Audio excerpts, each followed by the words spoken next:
Do you hate going to school? Do you love shooting up black tar heroin? How about a combination of both of them? How does shooting up black tar heroin in the school bathrooms when you're supposed to be in biology class learning about DNA sound? If this sounds appealing to you, then the game we'll be talking about today is right up your alley. Today, I'll be talking about Baldi's Basics, a game that was released on March 31st, 2018, a parody of old educational computer games from the 90s. It puts a large twist on the style of gameplay that those old games had, mixing in survival horror. Starting out as a Game Jam submission, it eventually found immense success upon being found by creators like Markiplier and Matt Shea. After the Baldi's Basics Kickstarter project beat out its funding goal by over $11,000, Baldi's Basics Plus was set in stone. I won't be talking about Baldi's Basics Plus in this video, I'll be sticking to the classic version for today. So get ready, because you and I are about to go on an acid trip together. So grab a snack, find a spotter, and let's get right into it. As I said, I'll be covering Baldi's Basics Classic Remastered, as I'm willing to bet that's the segment of Baldi's Basics most people are familiar with. Upon entering Classic mode, you'll be greeted by Baldi as he welcomes you to his schoolhouse and teaches you the basics. Hence the name, Baldi's Basics. You'll be tasked with finding and completing 7 notebooks scattered throughout the school. Upon grabbing the first notebook, you're greeted with a screen where you need to solve 3 math problems. These questions are pretty simple and shouldn't be hard at all. If these math problems are hard for you to solve, then you're probably not old enough to be watching my channel yet. The second notebook is where things get interesting. The first 2 questions are fine, but the third question is all kinds of f***ed up. This question is quite literally impossible to solve, and sets the scene for what the rest of the game will be like. Upon getting the third question wrong, you'll see Baldi get visibly angry, and this is where you learn that for every question you get wrong, Baldi gets angrier, and the angrier Baldi gets, the faster he moves. Why does his speed matter, you might be asking? Well, that's because he's coming to beat your ass like a bongo drum. You will be able to audibly hear Baldi slapping his ruler onto his hand. Unlike normal chasing monsters in games, Baldi doesn't move at a constant rate. Instead, every time you hear him slap his ruler, he will inch closer to your position. This actually allows for a few things. 1, to really be able to gauge how fast he is moving, and 2, will allow you to do some quick juking maneuvers when in a tight situation. All 5 remaining notebooks in the school will have their third problem impossible to solve, meaning that Baldi's speed will increase 5 more times throughout the gameplay. The map you play in every time never changes, so memorizing the layout is something I would totally recommend doing. But of course, as I assume you could have guessed, Baldi isn't the only problem we have while playing. Let's hold hands together and go over the other threats in Baldi's Basics. While no other characters that appear in this game can end your run like Baldi can, they all do assist in Baldi sticking a ruler up your asshole. Let's start with the most infuriating character ever designed by man, Playtime. Playtime will randomly roam the halls looking for the player. Playtime will never know where you are unless you are in her line of sight. This is the same mechanic as every other character besides Baldi, but we'll get into the specifics of Baldi later.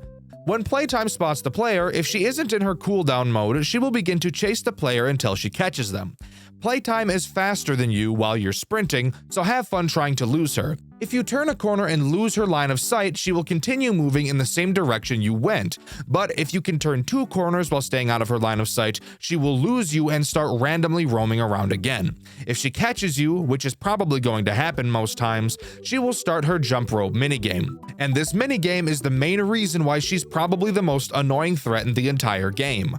When you get dragged into her jump rope minigame, you will be completely unable to move, which makes her incredibly dangerous, especially if Baldi knows where you are. You will have to successfully jump over her jump rope 5 times without failing. If you ever fail to jump, you'll have to start over. Watching Playtime's rope slowly come down your screen is truly one of the most agonizing experiences I've ever gone through. This little bitch is so annoying. I think that I'd rather wipe my balls on a cheese grater than ever have to deal with her again. Easily one of the easiest and most common ways your run will end. Once you finish her minigame, she will enter cooldown mode and walk away. Her cooldown mode lasts 15 seconds, wherein she cannot make you enter the minigame again even if you come into contact with her. You can also end her minigame by using the scissors item. Items can be found on tables in classrooms, faculty rooms, and the lunchroom.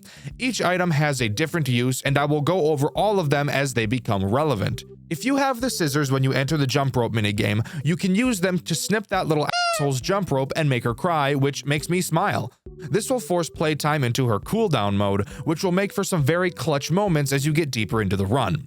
While on the subject of characters that make me want to stick my penis in a pencil sharpener, let's talk about the Principal, or as he's known in the game, the Principal of the Thing. The Principal is a character that, again, randomly wanders the halls. The Principal is never specifically looking for you, however. Instead, he's being a little rule Nazi and not allowing us to have fun. There are a few actions that you can't do while in the Principal's line of sight called the school rules. There are only 6 school rules, and they are as follows. No running, no entering faculty-only rooms, no bullying, no drinking, no escaping detention, and no fourth wall breaks. That last rule actually isn't important at all, but the other rules are. You can actually find these rules on a few pieces of paper scattered around the school. If the principal sees the player breaking any of these rules, he will chase your ass down until he catches you. Once he starts chasing you, there's no way to lose him. He wants ya, and when he wants ya, he gets ya. When you get caught by him, you'll be teleported to the principal's office for detention. While in detention, Baldi will start heading towards the office. You won't be able to leave the office until the detention timer runs out. The first time you get caught, the timer will be 15 seconds, and every time you get caught by the principal after that will add an additional 5 seconds to the timer. And for every time that the timer would be over 60 seconds, the detention timer will be force set to 99 seconds, which, as I'm sure you could have guessed, will always result in your butthole being clobbered. If you happen to pick up the faculty keys, which can only be found in faculty rooms, you'll be able to use them on the detention room door to force it open and escape. Do keep in mind that this is breaking one of the rules, so if the principal sees you do this, you're just gonna go right back to sitting in detention on one of those stupid f***ing chairs that always made kids get terrible cases of swamp ass and stink up the entire goddamn classroom. Side note, I really feel bad for high school teachers. Not only do they have to teach an age group of children that literally suck so much balls, but those f***ers also stink like shit. Have you ever been around a teenage boy? Those things smell like the behind of someone's ear. F***ing disgusting. If there are any high school teachers watching this video right now for some reason, you're doing God's work over there. One of the rules I mentioned was no bullying. Something interesting to note is that actually isn't an action the player is capable of making. Instead, it's an action that only another in-game character can, the bully. The bully, or as he's named in the game, it's a bully, is another situationally annoying threat in the game. He acts as a large wall that will block off a hallway. That doesn't sound like that big of a problem, but as you learn the school layout and plan your routes, this asshole being in the wrong place at the wrong time can really end a lot of your runs. If you have any item while you walk up to the bully, he will take an item from you at random and will then disappear, letting you pass. This by itself is pretty annoying, but if you don't have any items, you just flat out won't be able to get past him. After 180 seconds of the bully spawning, given you haven't let him steal something from you, he will disappear stating that he is bored and will then move to another location. When you walk up to the bully, he will ask you for an item. If the principal sees this happening, he will send the bully to detention, which will allow you to continue walking forward without paying for an item. As I'm sure we all know, because all of us here have more than likely attended a public school before, public schools are some of the most disgusting, dirty places on the earth. At least mine was.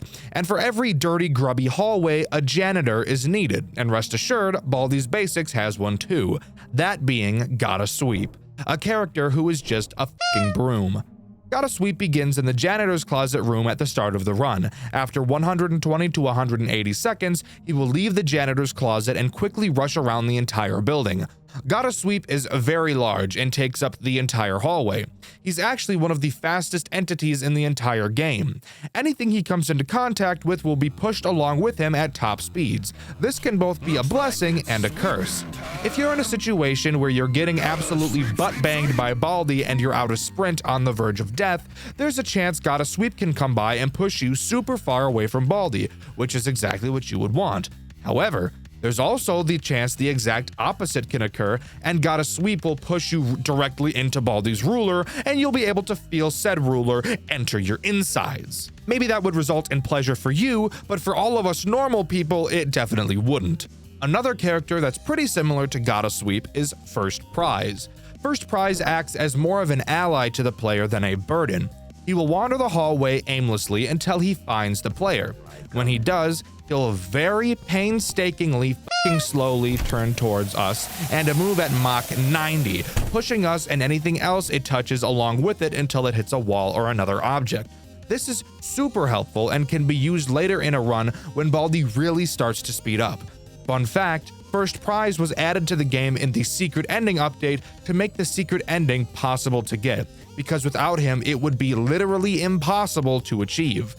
If you use the big ol' boots item, then First Prize will pass directly through you instead of pushing you, and if you use the scissors on him, he'll spin around in a circle for 15 seconds before trying to push you again. Personally, don't waste your scissors on him, keep those for playtime, she sucks ass. The final character to talk about in this version of the game is Arts and Crafters. Arts and Crafters is a giant sock puppet that will stalk you throughout a majority of the game. You can commonly find him at the end of hallways, and when you look at him, he'll quickly duck around a corner so that you can't see him. It's near the end of a run where he becomes a problem. After you collect all 7 notebooks, Arts and Crafters will become hostile. If at this point you stare at him for longer than 1 second, he will start chasing you at a speed that is impossible to outrun. When he catches you, he will start orbiting around you, spitting all over you, and maybe you'll like it a little bit, or maybe you'll just pretend like you don't, and he will also make a lot of noise. After a few seconds, he will disappear and teleport Baldi right next to you. And given the fact this can't happen until you have all of the notebooks, Baldi will be significantly faster than you by this point, so it will almost always be a game over. He can be avoided pretty easily as long as you just don't look at him, which can be hard in some instances because the player can never look up or down. That's all the characters that will show up in the Classic Edition. After you collect all 7 notebooks, Baldi informs you that you need to get out while you still can, and the final chase sequence begins. You will have to search for the original exit door. When you get there, the door will become a wall and all the walls will turn red, along with an incredibly loud noise playing on loop for the remainder of the chase. After this, you need to find the second exit, which will also turn into a wall, and the final location you need to make it to is the cafeteria, which will have the final and real exit. After you make it to this door, the game will end. But let's talk about some items you'll need if you actually want to make this possible, as beating the game without items is likely impossible. The hands down most important item in this game is bee soda. You can find it in rooms randomly, or you can get it from a vending machine if you have a quarter. When you use bee soda, you will shoot out a projectile that will push anything it comes into contact with until it hits a wall or another obstacle. It cannot go unnoticed how important bee soda really is. Not only can it push a Baldi away, it can also push away Playtime, who will become the bane of your existence in most runs. The other super important item is the yellow door lock. Most doors in the game are yellow. These are usually hallway doors and the cafeteria doors. The yellow door lock does exactly what you think it does, locks the door for a certain duration of time, during which nothing can pass through it, not even you. This is best used when Baldi is chasing you through the cafeteria. Since the cafeteria is so big, when you make it out with Baldi behind you and lock the door, he will have a lot of area to backtrack through in order to leave the cafeteria, which gives you enough time to lose him. Speaking of, let's dive into Baldi's mechanics. Before I start talking about his mechanics, I want to mention that I got almost all of my information about this from the wiki page and from the tech rules video explaining the AI. As I said before, Baldi doesn't always know where the player is, so at the start of the game he will just randomly move around. Basically what he does is pick a location in the building at random and start moving to that point, until he either reaches that location, gets distracted, or sees your big bouncing jiggling ass running through his hallways.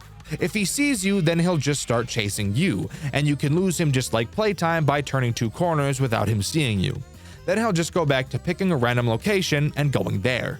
I mentioned he can be distracted, and he only gets distracted by sounds. Every single sound in this game has a different loudness value assigned to them, and a lot of those sounds can be broken up into 3 tiers. The higher the tier, the more of a priority sound it is to Baldi. Tier 1 basically just consists of doors.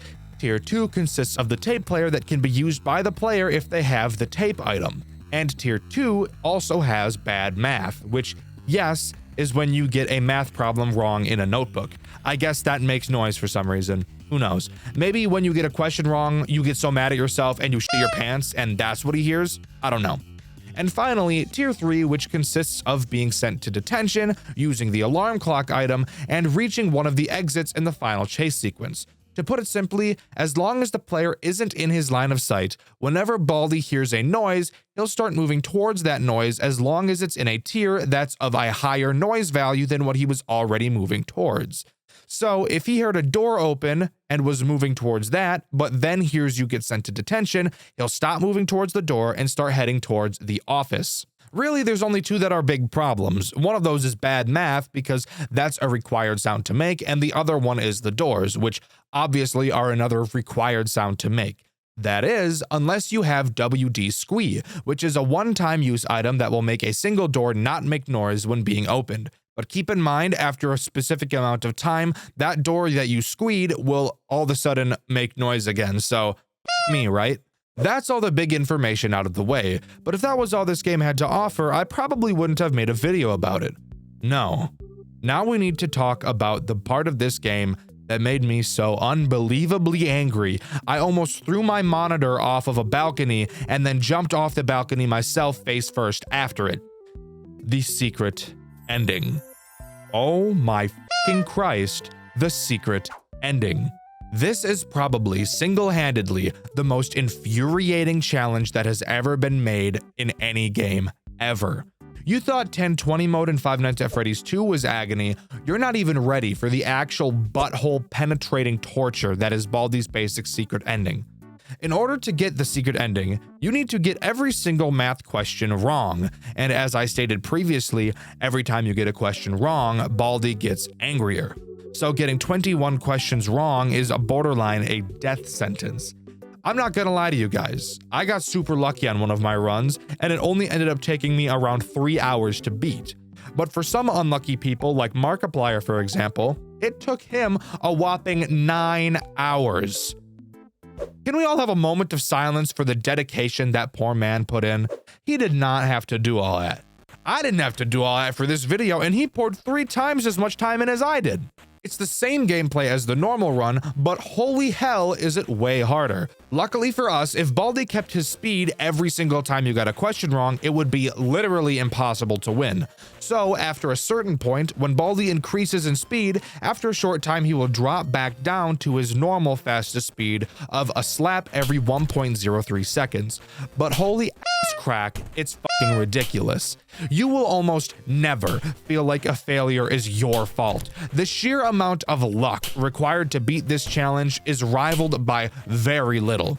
If you want to truly understand how bad it is, you'll need to go play it yourself, or even better yet, just go search up rage compilations. I'm sure there's probably 100 of those things just given how awful this experience really is.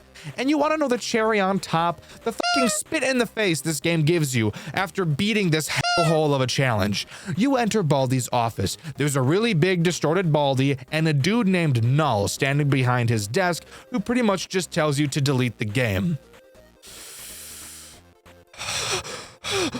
I'm gonna lose my fucking mind! That was not even remotely worth it at all. All of the effort that's required to get to this point, it's ridiculous. What I really need after that torment is a hand job and a cigarette because this is bullshit. I would rather play Moozy again. I would rather play Garden of Banban again. No. Better yet, I would rather play Five Nights at Candy's 2 again. That is how bullshit this ending really is. This is what we get? Really? Come on. But to be fair to the devs, with a challenge this close to borderline impossible, there is almost nothing that they could have given us that would have made it worth it. I honestly don't even think being paid $100 would make completing this challenge worth it. Unless a prodigy of a Baldi's Basics player comes around and finds a good strategy that can let you beat this challenge very consistently, I don't see any reward actually being worth it. I'll also quickly mention the Birthday Bash update. There wasn't many new changes added to this update. The only big change is the ending. Upon reaching the final exit door in the cafeteria, all the characters say happy birthday and go to the top of a giant cake and blow out a candle. Then you get access to a new area of the game that has a bunch of Baldi balloons called Baldloons floating around. Solve a puzzle where you count how many of each color balloon there is and input them into a code, which unlocks another room. Inside there's a chalkboard that says, "Whoa, you are smart," and then a distorted and glitched Baldi comes out of the wall, and then several more follow after and start to follow you and completely fill up the entire building before eventually you're greeted with a thank you screen. And that's where Birthday Bash comes to a close. That's also where this video comes to a close. For what it's worth, I actually really liked Baldi's Basics. It's a stupid and fun game to play around with. It also has a real challenge for players who want something like that, and that's something I can appreciate. As I said, there is a Baldi's Basics Plus edition that has added way more content than I have time to talk about in this video, so if you want to see me talk about that game too, let me know in the comments below. I've recently brought on a few new editors to the channel, so the question of the video might not be in exact order anymore. And as of writing this, I don't have an answered question to mention. So if you ever hear me ask a question without bringing up a previous video, that's why. I'm sure that once we're settled into a schedule, it'll be much better, but for now, the question of the video is, what's your favorite indie horror game and why? With the question of the video being asked, thank you all so much for watching. If you liked the video, subscribe to the channel for more content like this in the future. Leave some recommendations for games you'd like to see me cover in the future as well. I've been Dexter, and I'll see you all in the next video. See ya!